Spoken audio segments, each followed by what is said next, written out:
I collapsed onto our couch in the living room. It was the Friday night of a very strenuous week and I was determined to celebrate. Unfortunately for me, my roommate had invited over about a dozen of his friends for a little party and pregame before they went out. I can't remember what their plan was exactly. It had something to do with bar hopping. All I knew was that eventually I was going to have some quiet time to myself in the apartment. That is, if I didn't decide to join them. The thought occurred to me that I should check my assignments. I wanted to be sure that I was done for the week and that I could finally just kick back and relax. Upon checking, it looked like I had everything submitted, but before closing my laptop, I heard the faint sound of the Discord notification over the blasting music in the apartment. Somebody had pinged me in the group chat, the chat that my friends and I used to stay in touch as most of us live nowhere close to each other now. It's more accurate to say that its purpose is to send stupid memes to each other above anything else. "What's up, dipshits?" I sent, hoping to spark a conversation. Not even a minute later, I received some friendly name calling in return. Their messages put a smirk on my face. "Just staying in. I'll probably be in voice chat later if y'all want to join. Maybe we can play something," one had announced.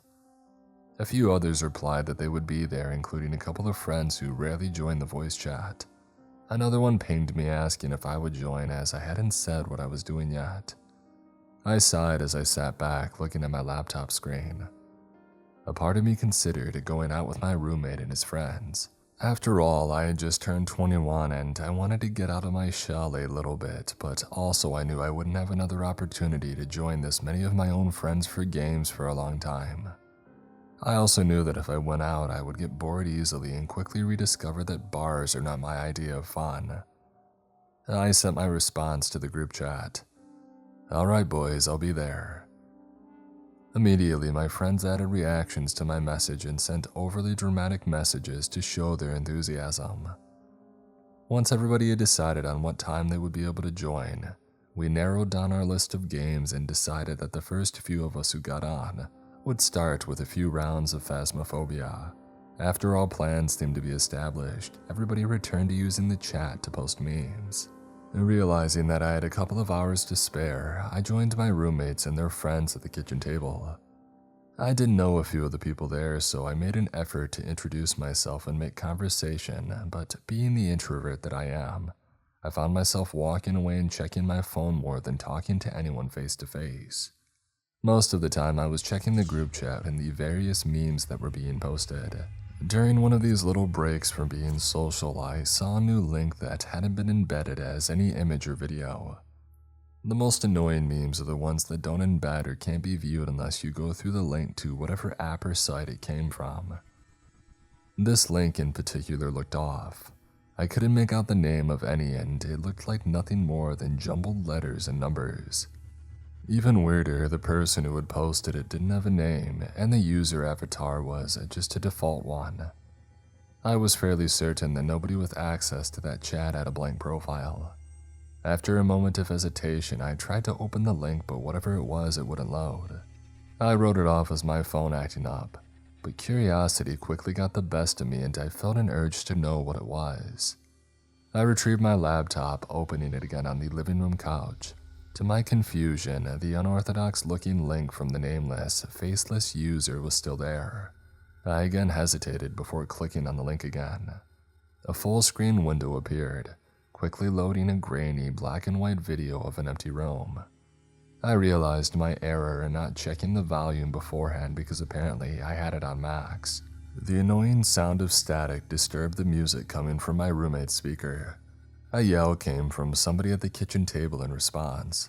"Hey, turn that shit off." I frantically tried to turn down the volume on my laptop, but it didn't seem to work. The static remained just as loud. I tried to Alt F4 the window, but it refused to close. I tried to open the other windows. I even tried to shut off my laptop entirely, but nothing was working. As the mysterious blank video continued to play, one of my roommate's friends drunkenly walked over to the couch and stared at the screen for a minute before asking, "What the hell are you watching, dude?" "I don't know, man. One of my friends sent a link to whatever this is and I'm trying to. Just hold on for a second," I replied, uninterested in explaining the situation while trying to fix it. My roommate Alex walked over and sat next to me on the couch along with another one of his friends. "What is this, some old movie or something? It looks creepy," Alex inquired. "I have no clue. I'm trying to shut it off right now, but the window won't close. And I can't turn down the sound. I can't open anything else and my laptop won't even shut off." "Well, just let it play, I guess," Alex suggested, so I let it be for the moment. Another minute or so of just the empty room passed by before a figure walked into view of the video. The few of us watching went silent as we observed and waited. The man who had walked in front of the camera was very well dressed. He wore a very old-fashioned looking suit. It looked like something from the 1920s, maybe even earlier.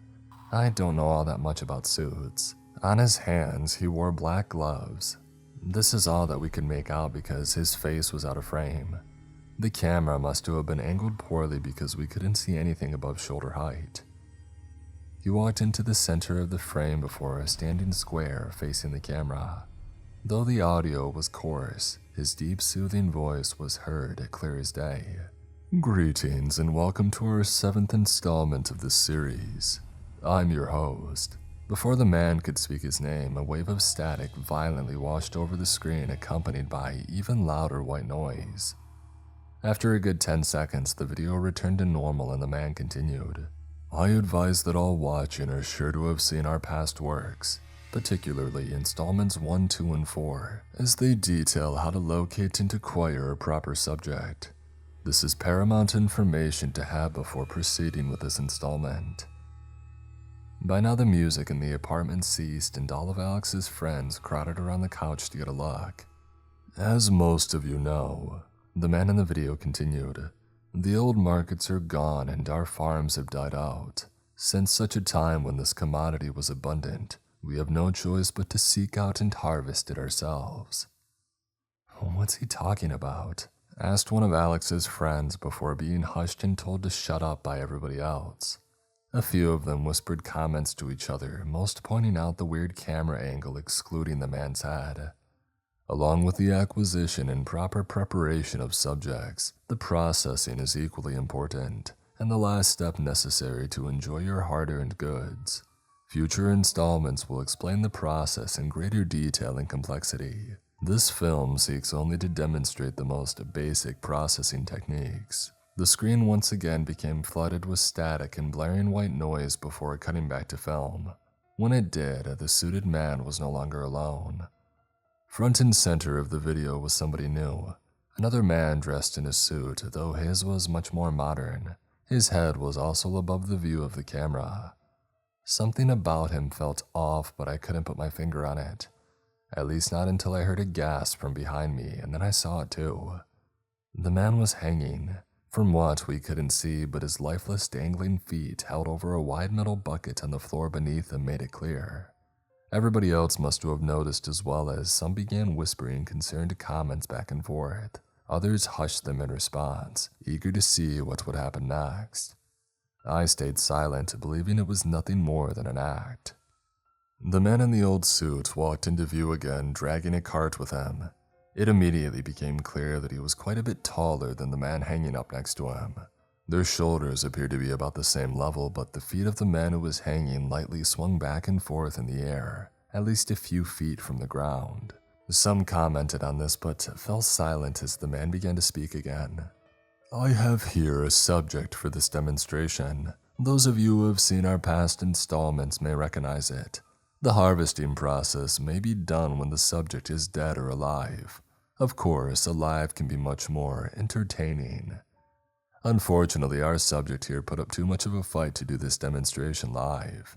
It is very important not to damage any of the more valuable pieces while acquiring a subject. Before you start, have something to serve as a collection bucket for the blood. We don't want one of the best parts to go to waste."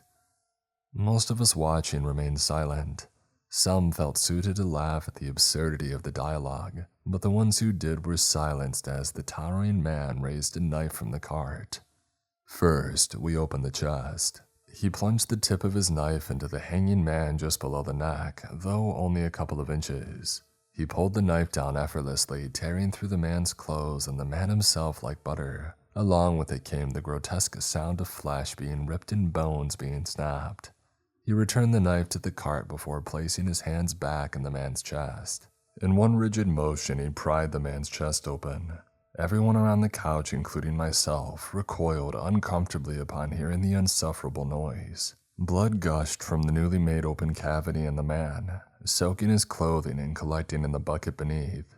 My roommate Alex quickly got up from his seat, expressing his disgust in the process. Some of the others turned away and covered their eyes. I, like all the others who were still watching with intent, thought that it was all an act, reasoning that it must have been some prop corpse with prop blood, and now we were looking at prop organs. And now we harvest the goods, expressed the man who seemed to be acting as a butcher. Letting the organs marinate in blood enriches their flavor, he announced, grabbing a smaller blade from his cart.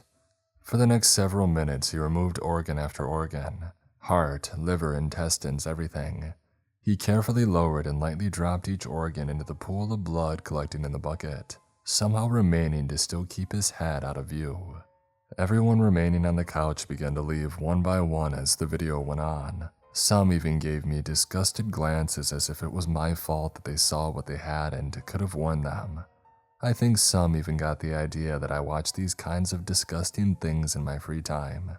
I hadn't met most of them before, so it was certainly a bad first impression. I remained on the couch, though I had lost attention to whatever you might call that video. After several more unsuccessful attempts to shut it off, I set my laptop back on the table and resumed messing around on my phone while it continued playing in the background. Well, I would like to say that I lost attention, but it would be more accurate to say that I couldn't bear to look at the screen. Still, enough curiosity remained for me not to walk away entirely like the others. For the next several minutes, the man continued his disassembly of the corpse. Though I looked away for most of it, I could still hear everything. Clothes were cut, followed by flesh. Bones were snapped, joints disconnected, and blood continued to trickle into the bucket on the floor as the man's calm voice detailed exactly how to follow along. I loosely listened along to his reasoning behind keeping each limb intact while I checked back in on the group chat on my phone, curious to see if I could find out who the unnamed account that had posted the link was. To my annoyance, the message was no longer there. When I texted my friends, questioning them on the matter, none of them knew what I was talking about. I was the only one who ever saw the message. By this time, most of my roommate's friends were putting on their shoes and using the bathroom as they waited for their Uber rides to show up. I figured now it was a good idea that I decided not to go with them. A few of them glanced over at me in disapproval as they headed out of the apartment one by one. Others just turned away, I can only assume, judging silently. Once everybody had cleared out and it was just me left, I walked into the kitchen to clean up the mess, most of which they had neglected to pick up themselves. All the while, the video of the ridiculously tall man cutting up a body and narrating his process continued on my laptop.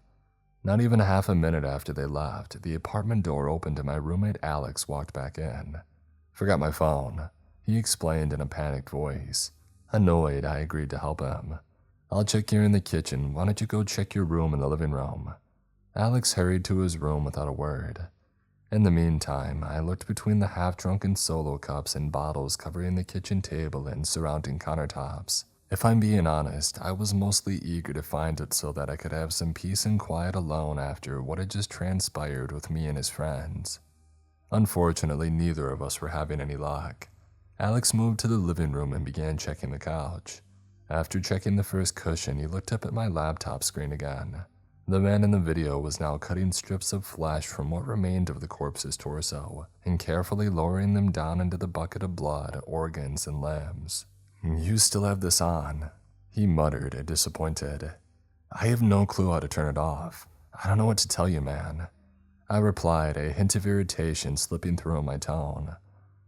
Alex turned back to the couch and continued to search through the cracks. I was about to look away from the laptop screen and continue searching, but something was off about the video now. The man in the suit was standing still and his commentary had ceased. I thought that it might have been lagging due to a poor connection, but the continuous, annoying ambient noise made it known that the audio was still playing.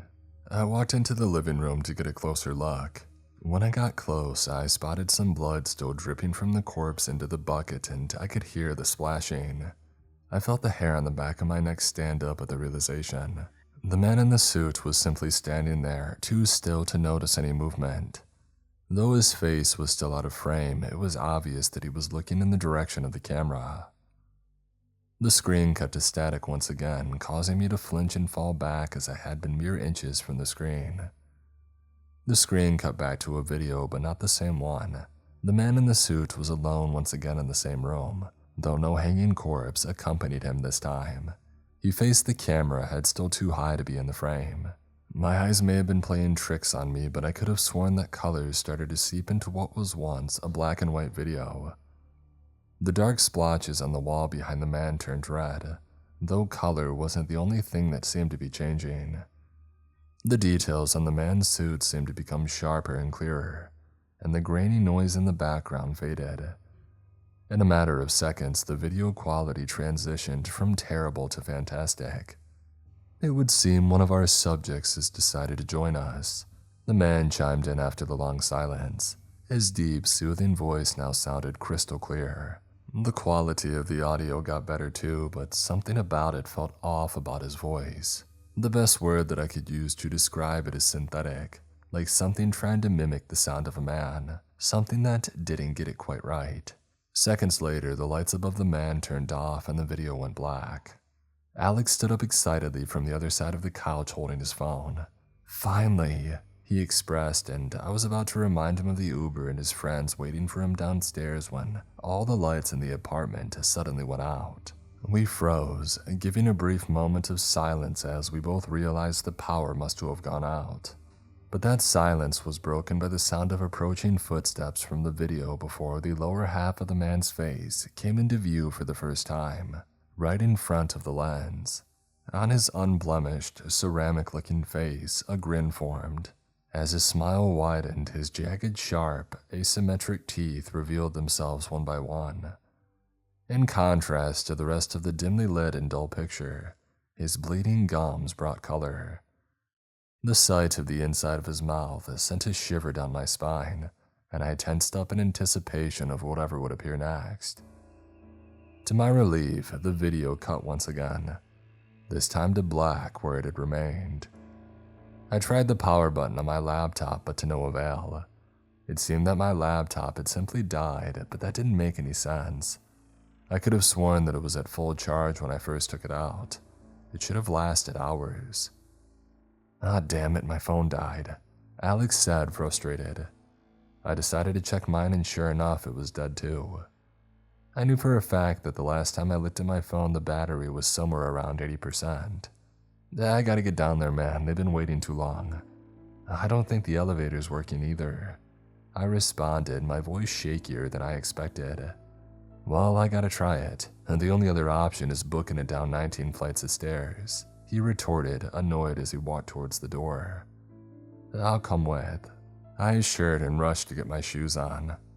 A part of me wanted to get to the lobby to figure out what was going on with the power outage, but I think more than anything, being in a dark apartment alone with no electricity or communication after watching that was the main reason that I wanted to tag along. When we emerged from our apartment, we were met with nothing but pitch-black darkness of the hall. I suppose that I should have expected as much. With no windows in the hallway and the power being out, there wasn't anything to light our way to the elevator. Me and Alex walked slowly and stuck to the wall, feeling it along the way to the elevator. On the way, our hands passed over a couple of doors to other apartments, which sparked my curiosity as to why we were the only ones who had come out. I had to think that everybody else realized the power was out. I imagined some of them had to wonder why that was.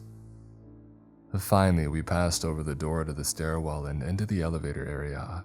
We felt around the walls for the buttons until Alex finally found one and pushed it. Of course, it didn't light up, nor did we hear the elevators moving like we usually could. Alex made his frustration at the idea of missing his ride known. I responded, "Looks like stairs are our only option. If you want to make it to your ride, we better get moving.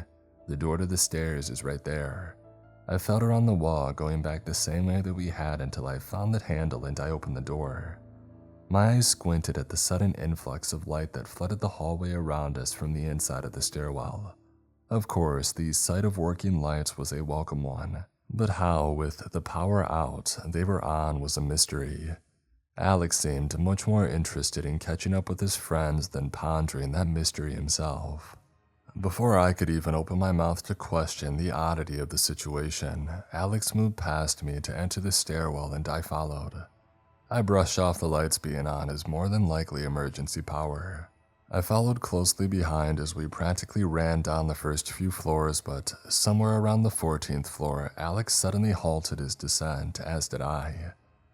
He turned to me but didn't say a word, keeping as quiet as possible as if he were waiting for me to notice something. I was about to ask him what it was before I felt it myself. The air was cold in there, very cold. It felt like we were walking into a freezer. When we had first entered the stairwell up on the 19th floor, it most certainly wasn't anywhere near as cold as this. I traded a confused look with Alex before either of us could say a word, and we both carried on with our previous pace.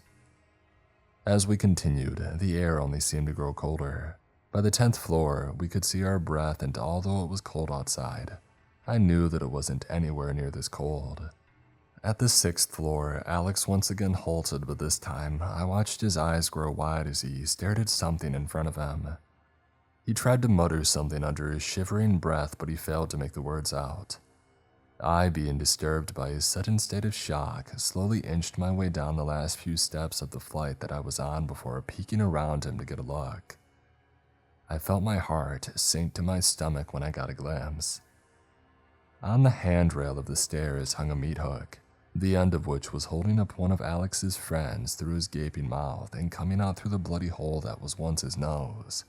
His frozen eyes looked up desperately in perpetual terror, with blood running down from the end of the hook and his mangled face, soaking his clothes in red. Alex and I must have stood there a whole minute before he finally came to his senses. We have to get out of here. Now, he whispered to me. I simply nodded my head and followed him as we walked past his friend's body, but we didn't make it much further. When Alex saw down the next flight, he slowly collapsed to the floor and covered his face with his hands. A few more of his friends were presented in the same position, hanging from the handrail on their respective hooks. Seeing more of them on this level gave me the urge to look over the rail further down.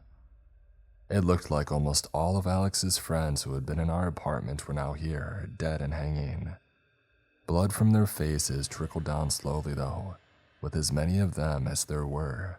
It collectively painted a dotted pattern on the concrete floor at the bottom of the stairwell. They all looked up at me with the same horrified expression on their faces. The sound of tearing flesh broke my trance and caused me to lean away from the handrail, though still close enough to see down it. A gloved hand reached out, holding another meat hook into body with it. The arm attached to the hand reached out and effortlessly placed the hook on the opposite handrail. I recognized the style of suit belonging to the impossibly long arm, but I couldn't believe my eyes. After placing the hook, the arm froze in place, and then he began to chuckle softly.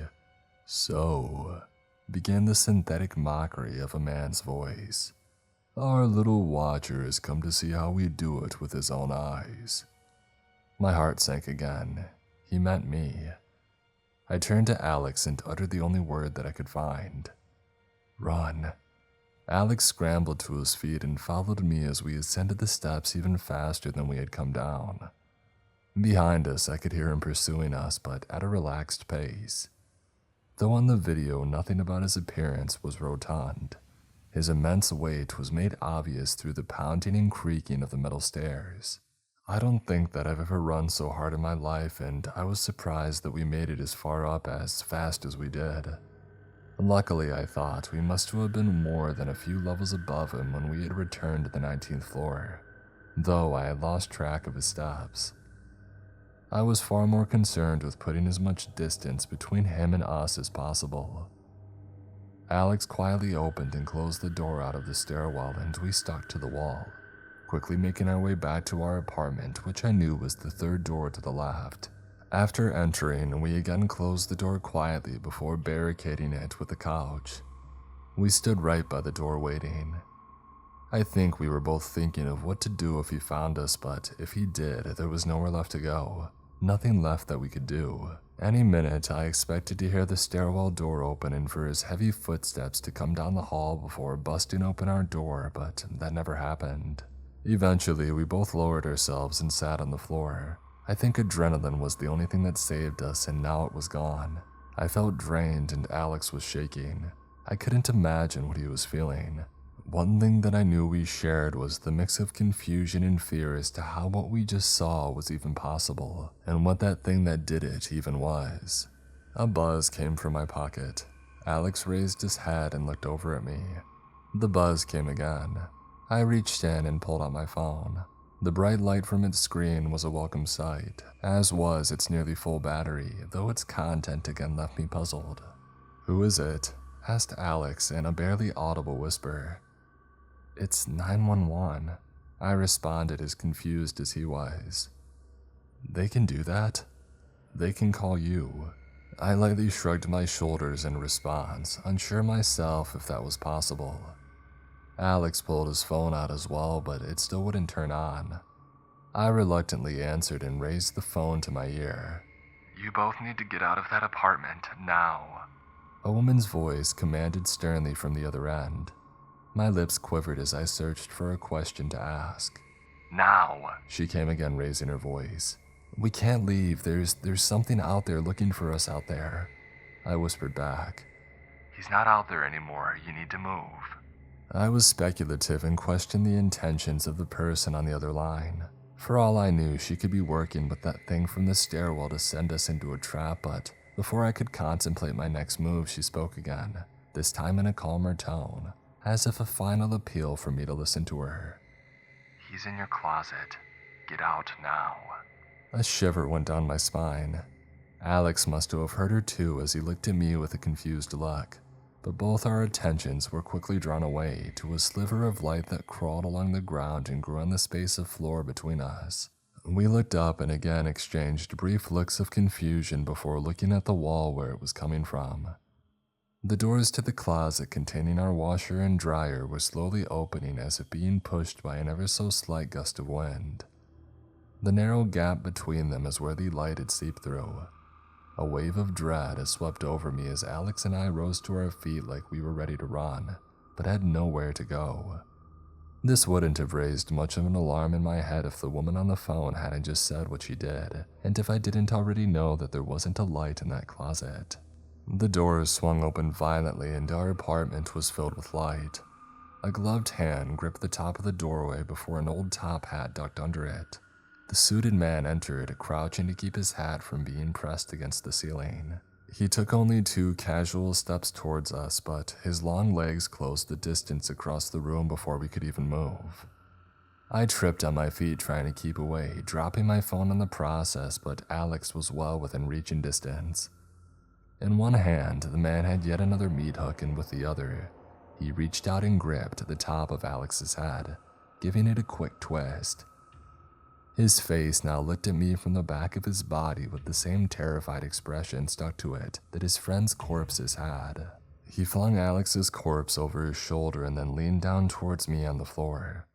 The light from the inside of the closet casted a shadow on the man's face from the brim of his hat, but the glowing yellow light from his eyes shined through the darkness. His breath was foul, reeking of odor like that of rotten meat when he opened his mouth to speak. "As for your little friends there," he said, briefly glancing at my phone on the ground, "wish them good luck for me," he said, followed by another sinister chuckle. He turned back towards the closet with Alex still on his shoulder. Inside was not our washer and dryer, but rather a big open room with concrete floors and more bodies hanging from the ceiling, strung up the same way as the others, a meat hook in their mouths and out where their noses used to be. "And as for you," the man turned back to me again, "I think I'll wait for you to fatten up." With his final word, he smiled at me with his jagged bleeding teeth before carrying Alex in and pulling the door shut behind him. The light in the closet faded, and the power in the apartment came back.